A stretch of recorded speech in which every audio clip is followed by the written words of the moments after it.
Hey y'all, so today we're talking about estimating irrational numbers. And remember in the last lesson we talked about irrational numbers and we said that those are numbers that do not end and they do not repeat. So they're the kind of ugly decimals, I guess is what you could call them. Some examples of irrational numbers are like pi, because that's like 3.14 blah blah blah blah blah. It doesn't end and it doesn't repeat. And some others. So let's look at some of these. Rosa, Roberto, Andrea, and find an estimate for the square root of 10. Who has proposed the best solution? So the square root of 10 is not a square root that we know off the top of our head. It is not a perfect square. But we can think about our other perfect squares. So if we think about our list of perfect squares, 1 times 1 is 1, 2 squared or 2 times 2 is 4, 3 squared is 9, 4 squared is 16. We can keep going, 5 squared, ... but we don't need to because we're looking at the square root of 10.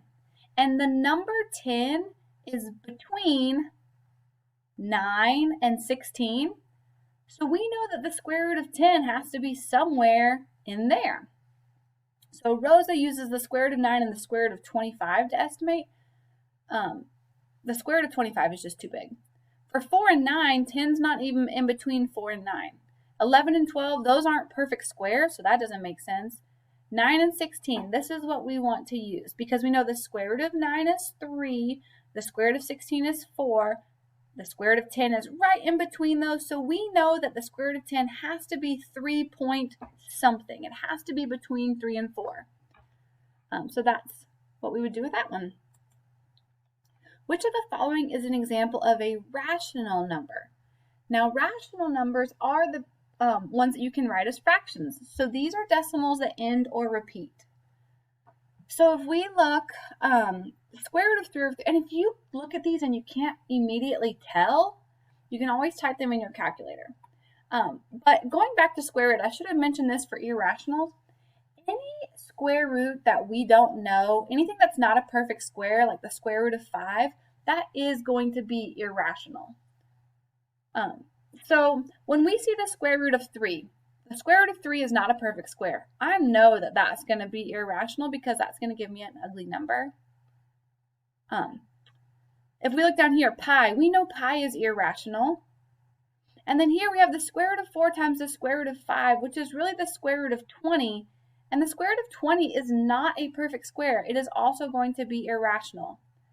So the only one that can be written as a decimal that ends or repeats is this one, 0.416 repeating. That one is our rational answer.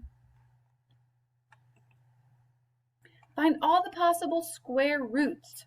All right, so for this one, I would probably just go to the calculator and I would type it in. Square root of 10.24. Now remember, your calculator only gives you the positive answer, but if you watched the last help video, we talked about how every single square root has a positive and negative answer.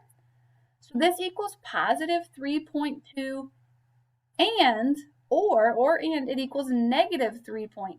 It has to equal the positive and the negative. So both of those are answer options. And remember, sometimes that's written as a plus or minus 3.2. Which number is equal to negative 2.5 squared? Well, that's another one that we can just kind of go over here to our calculator and type in.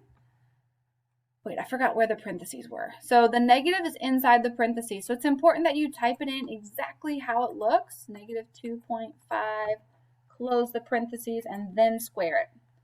And that gives you positive 6.25. If you accidentally got the negative on the outside of the parentheses, oops. Like if you just did negative 2.5 squared and you didn't use your parentheses correctly, it would give you the wrong answer. So make sure that you are careful about typing it in exactly how it looks. I already forgot it. Was it 6.25? Geez, now I'm going to have to type it in again. 2.5 squared. Yes, 6.25.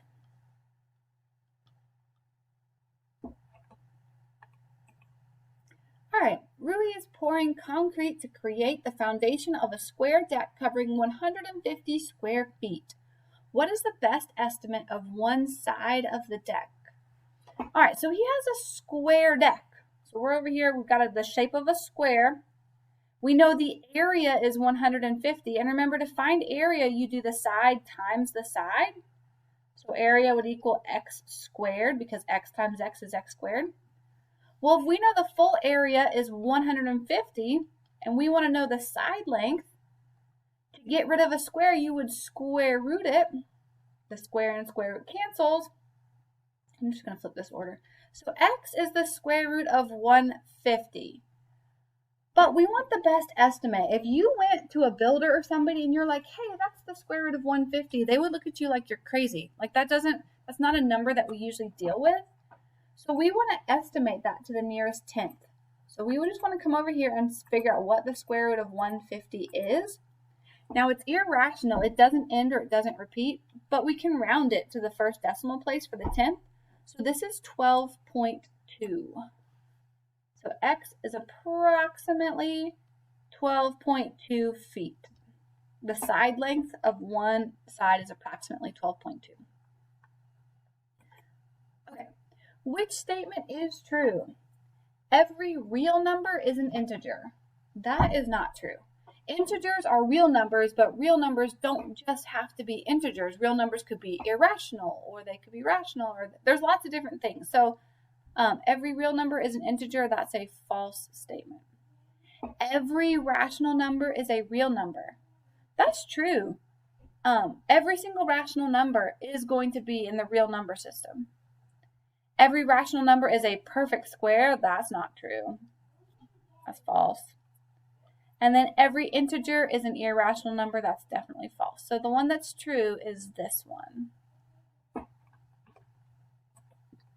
And that's it. Good luck on your quick check.